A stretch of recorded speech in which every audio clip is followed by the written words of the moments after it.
I wasn't looking for burial mounds when I started this investigation. I was researching the anomalous flood records of the Mississippi River Basin. Specifically, a series of hydrological surveys conducted between 1847 and 1863 that contained measurements which didn't match the geological timeline we were taught in school. I was deep in archival microfilm, squinting at water-stained ledgers from the Army Corps of Engineers, when a footnote stopped me cold. It referenced, almost in passing, a series of earthen structures along the upper Wisconsin River that had been disturbed during preliminary survey operations, and then, without further explanation, the file simply moved on. No photographs, no dimensions, no follow-up report, just that single sentence, and then silence. I set aside the flood records. I couldn't let it go. What I found over the next several months of research was not what I expected.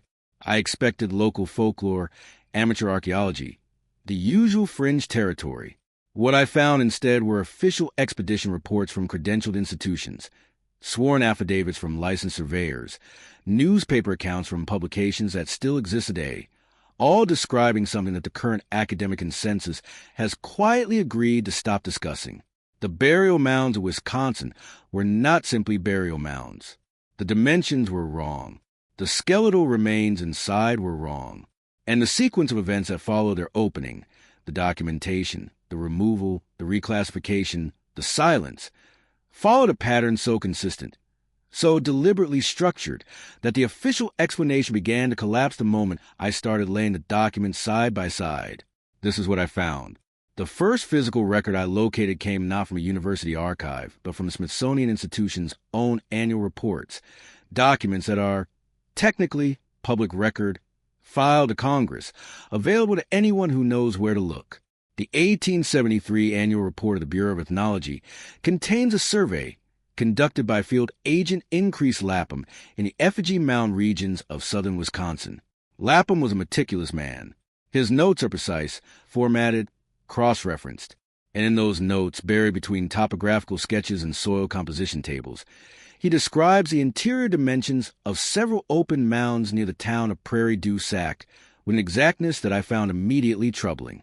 The mounds themselves range from 8 to 14 feet in height and extended, in several cases, over 60 feet in diameter at their base.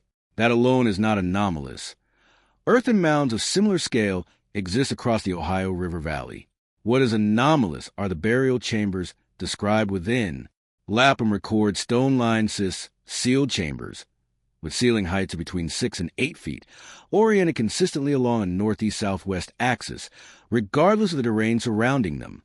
The orientation never deviated, not once across the 47 structures he cataloged. The precision of that consistency, applied to hand-constructed earthen monuments built without modern surveying equipment, has never been adequately explained. But it is what Lapham found inside those chambers that the report handles with the greatest care and the greatest brevity. In 14 of the open mounds, skeletal remains were recovered.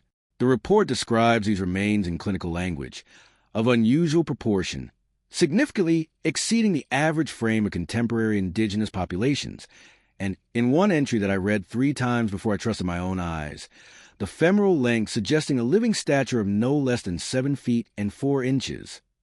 That is not a rounding error. That is not a misidentification of animal bone. Lapham was a trained naturalist. He had spent decades cataloging flora and fauna across the Great Lakes region. He knew what a human femur looked like, and he recorded what he saw. The official explanation, when it is offered all, is that these measurements were exaggerated in the field, the product of enthusiasm or imprecision. But the measurements in Lapham's reports are consistent across multiple surveyors, multiple excavations, multiple decades. The grain of the documentation matches. The institutional language is restrained rather than sensationalized, which is precisely the opposite of what you expect from someone fabricating results for attention. These are bureaucratic reports filed to Congress. They read like tax documents, and they describe skeletal remains of a scale that predated any technology to fabricate them or any institutional incentive to invent them. There is also the matter of the copper artifacts. Within several of the stone-lined chambers, copper implements were recovered, not raw copper, but worked copper shaped into tools and ornamental pieces of craftsmanship that the report classifies as of uncertain cultural origin. The metallurgical analysis conducted in 1878 at the Smithsonian's own laboratory found copper purity levels of 97.3%, a refinement level that the established archaeological timeline for the region does not account for until centuries later. The analysis was filed, the artifacts were cataloged, and then, as I would discover, they were reclassified. Once you see it, you can't unsee it. The pattern does not stay in Wisconsin. That was the second thing that broke open the investigation for me. I began cross-referencing the Mounds surveys from Wisconsin with contemporaneous reports from neighboring states, and then with reports from further afield. And what I found was not regional variation. What I found was repetition, a geographic echo of the same structural template, the same dimensional anomalies, the same institutional response, playing out across a band of territory that stretches from the Ohio Valley through the Great Lakes and into the upper Midwest with unsettling precision. In Indiana, the 1881 survey of the Mounds State Park site near Anderson documents burial chambers with identical northeast-southwest orientation, identical stone lining techniques, and skeletal remains described in strikingly similar language, of remarkable stature, bones of unusual density and proportion.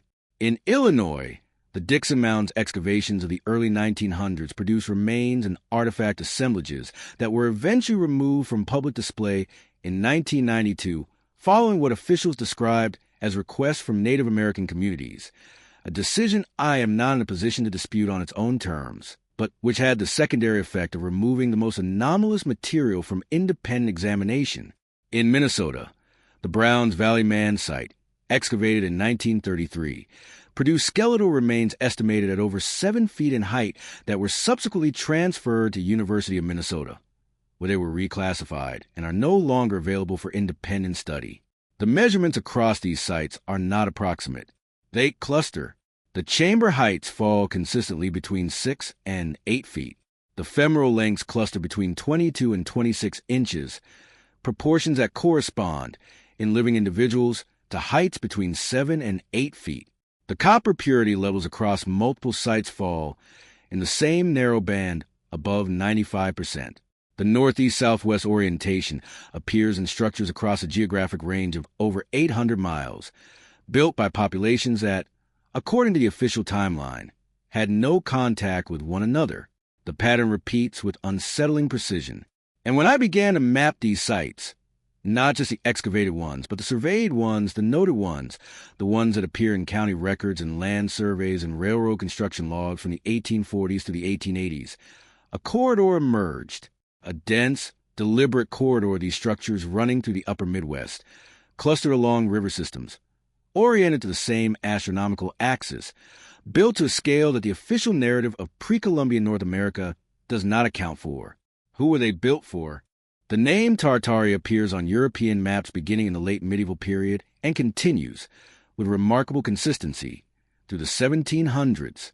If you pull a Blau Atlas from 1650 or a Mercator projection from 1569, or any of the major cartographic works produced by the great European mapping houses of Amsterdam and Paris across a period of 2 centuries, you'll find it there, a vast territory designated as Tartaria, occupying the Eurasian interior, labeled, bordered, and treated as a geopolitical reality by the most sophisticated cartographers the world had yet produced.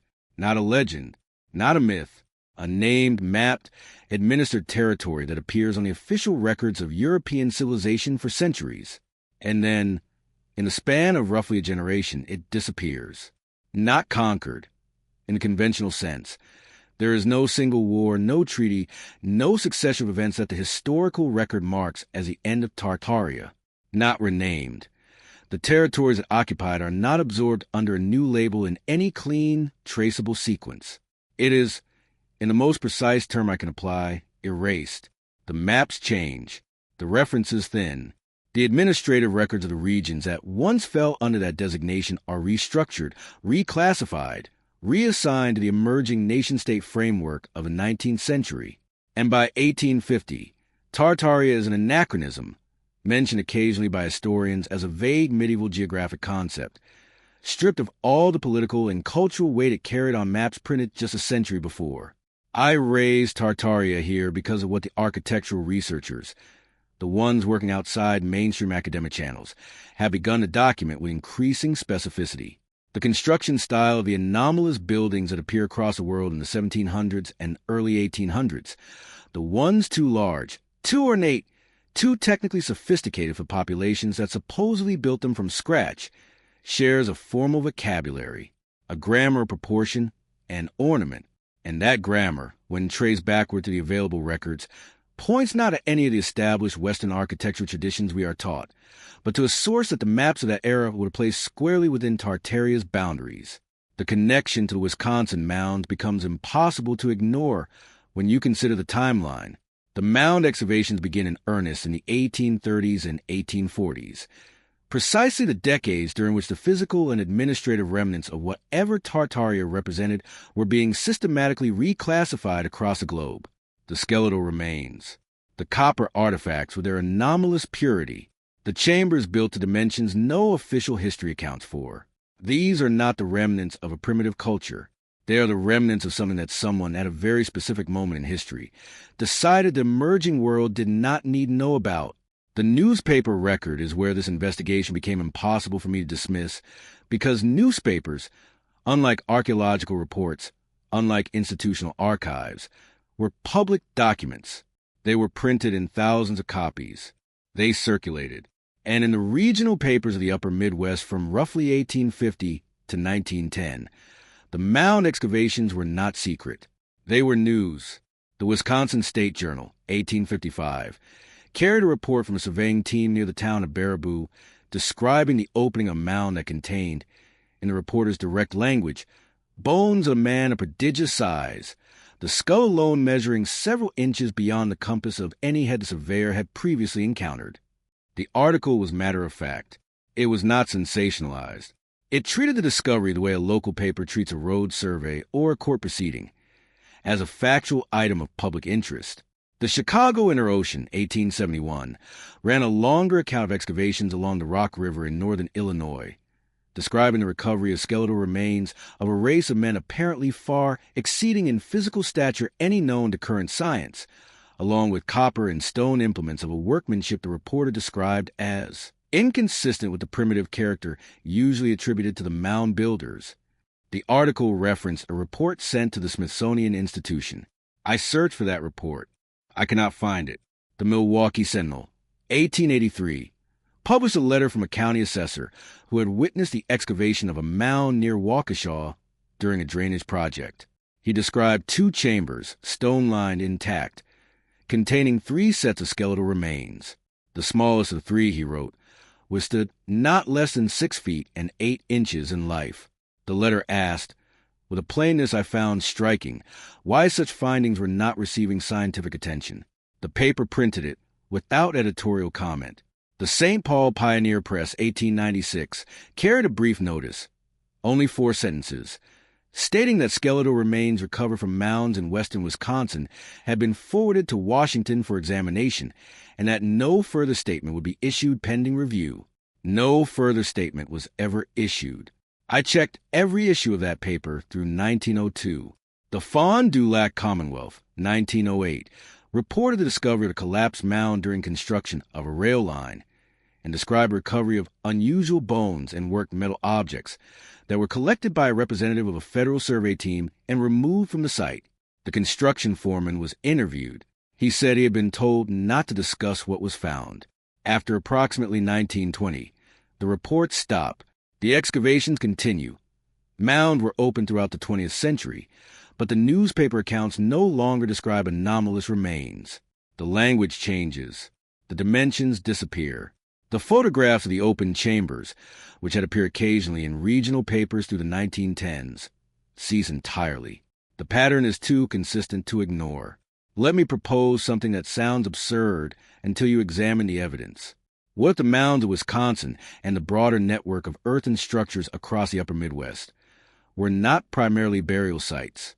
What if burial was a secondary function, a later use of structures that were originally built for a different purpose, by a population that the emerging 19th century historical framework could not accommodate? What if the skeletal remains found inside them were not the remains of the builders, but of a separate group, a ruling or administrative class, interred within existing structures by successive populations who had inherited the sites but not the knowledge of what they were? This would explain the dimensional anomalies without requiring supernatural intervention. Populations of significantly greater average stature than the surrounding groups have existed historically. They are not mythological. What is mythological is the assumption that such a population could not have existed in North America before European contact. The copper artifacts with their anomalous purity suggest a metallurgical tradition of considerable sophistication. Not alien technology, but technology that was systematically disassociated from its cultural context and reclassified as primitive by the institutions tasked with defining what pre-Columbian North America looked like. And why would they do that? Because the alternative was, and remains, deeply destabilizing to the historical framework that justifies the entire colonial land transfer of the 19th century. If the land was not empty, not primitive, not unoccupied by civilization in any meaningful sense, then every legal and moral structure built on that assumption requires re-examination. The erasure was not malicious in some cartoon villain sense. It was institutional. It was self-preserving. It was a natural behavior of a system protecting its own foundational claims. The architecture, the remains, the copper, the mounds, they all point to the same conclusion. Something was here, something substantial, and the moment that something became inconvenient, the documentation was reclassified, the remains were transferred, and the newspapers were told there was nothing further to report. What I have found, in speaking with researchers and historians who work adjacent to these questions, is that the institutional response to this evidence follows a remarkably consistent script. They don't debate the primary sources. They don't engage with the specific measurements. They don't explain why the copper purity levels cluster where they do, or why the chamber orientations never deviate, or why the newspaper reports describing anomalous remains simply cease after a specific decade. They don't do any of that. They categorize the entire inquiry as fringe, as conspiracy, as the territory of people who are not serious. And then they return to their established framework as though the question was never asked. It's not active suppression in the way we typically imagine it. It's not men in dark suits removing documents from libraries. It's passive erasure, the erosion of a question through institutional indifference, through the simple mechanism of refusing to allocate resources to investigating it, refusing to grant academic legitimacy to the researchers who pursue it, refusing to include anomalous findings in the synthesis documents that form a foundation of what the next generation of students is taught. When Vine Deloria Jr., a scholar of considerable stature, a trained lawyer, a man who could not be easily dismissed, raised questions about the anomalous remains in his 1995 work Red Earth, White Lies, the academic establishment did not engage with his primary sources. They questioned his credentials in relevant disciplines and moved on. When the researchers at the Ancient Earthwork Society attempted to publish a compiled survey of newspaper accounts describing anomalous mound remains in 2003, no peer-reviewed journal would accept the submission, not because the newspapers didn't exist, not because the accounts were fabricated, but because, as one rejection letter stated plainly, the topic falls outside the established parameters of the field. The field defines its own parameters. The parameters exclude the evidence. And because the evidence is excluded, the field can honestly claim the evidence doesn't exist within its literature. That is not science. That is a closed loop across disciplines. Physical anthropology, archaeology, ethnohistory. The same pattern holds. The researchers who follow the anomalies lose funding. The institutions that house the anomalous remains restrict access. The reclassification continues, and the question is not answered. It is simply not asked until the asking itself becomes associated with intellectual disrepute. I understand what I risk by asking it here. I ask it anyway. There is one more category of evidence I want to bring to your attention, because it was a category that, for me personally, closed whatever remaining gap of reasonable doubt I was still preserving. In the state auction catalogs of rural Wisconsin and Illinois families from the mid to late 19th century, there appears, with a frequency that is difficult to explain, a category or tool that the auctioneers consistently describe as oversized farm implements, or unusual hand tools of unknown manufacture. These are not the tools of giants in any mythological sense. They are functional objects, adzes, chisels, mauls, drawn knives, made from copper or stone or early iron, dimensioned for use by hand significantly larger than the standard human range. The catalog descriptions are businesslike. The tools were sold, mostly for scrap value, to buyers who did not record what they purchased. But in several cases, and I was able to locate 3 specific instances through the archival records of estate sales in Dane County and Crawford County, Wisconsin, the tools were acquired by regional historical societies before they could be dispersed. And in 2 of those 3 cases, the receiving historical society's own catalog described the dimensions in terms that stopped me, handle circumferences exceeding those of any known standard agricultural implement by 30 to 40%. Grip span suggesting a hand width of between 5 and 6 inches across the palm. For context, the average adult male palm width is approximately 3.5 inches. A hand built to a 5-inch palm width belongs to a person of substantially different proportion than any population the official record of pre-Columbian North America describes. The museum labels on these objects, where they survive, describe them as purpose unknown or possibly ceremonial.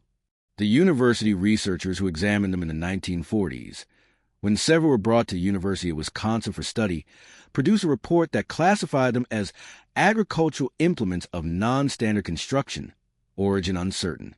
The report was filed. The tools were returned. 2 of the 3 sets are no longer listed in their holding institutions' public catalogs. And suddenly the tools aren't an anomaly anymore.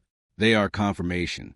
I return at the end of this to where I began, to that single footnote in a water-stained Army Corps of Engineers ledger referencing earthen structures that had been disturbed during preliminary survey operations and then never mentioned again. I have spent months now with these documents, with these measurements, with these newspaper accounts and auction catalogs and institutional reports, and I don't have definitive answers, only questions. Why do 47 mound structures, distributed across a geographic range of hundreds of miles, share an identical orientation that deviates in no recorded case? Why do skeletal remains described by multiple independent surveyors, working decades apart, cluster around dimensions that correspond to living statures of 7 to 8 feet? Why does the copper recovered from these sites carry purity levels that the established metallurgical timeline for the region cannot account for? Why do the newspaper accounts of anomalous remains cease, with a precision that suggests coordination rather than coincidence, within a window of roughly a decade in the early 20th century? Why are the most anomalous materials, the remains, the copper artifacts, the oversized tools, the specific materials that have been reclassified, restricted, or removed from public catalogs? Not coincidence, not random variation, not independent anomalies pattern. There is something philosophical at stake here that goes beyond archaeology, beyond history, beyond the political implications of what was built on this land and who built it. If a civilization of sufficient scale and sophistication to construct a network of precisely oriented, dimensionally consistent, metallurgically sophisticated earthen monuments existed in the upper Midwest, if the people who built those chambers were tall enough that their tools and their bones still betrayed them to anyone willing to measure carefully, then we have forgotten something vast, not misplaced it, not failed to find it yet, forgotten it deliberately at a specific moment in history, for reasons that made institutional sense at the time and have never been publicly acknowledged since. I don't know what they were. I don't know what they built or why, or what happened to them. I have only the measurements and the silence. But the mounds are still there. The chambers are still in the earth. The orientations have not changed. And somewhere in the restricted catalogs of institutions that have had 150 years to decide what the public is ready to understand, the evidence is still waiting.